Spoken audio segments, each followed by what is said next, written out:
हाय जय शिवराय. ब्लॉगमध्ये सगळ्यांचं स्वागत आहे. आणि आजचा ब्लॉग जो आहे तो भीम जयंतीचं साऊंड आय थिंक विश्रांतवाडी येथे आहेत आणि मी आता चाललो आहे तिकडे.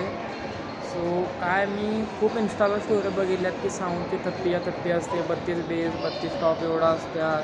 पण असून काय फायदा नाही, ते वाजायला लागतात.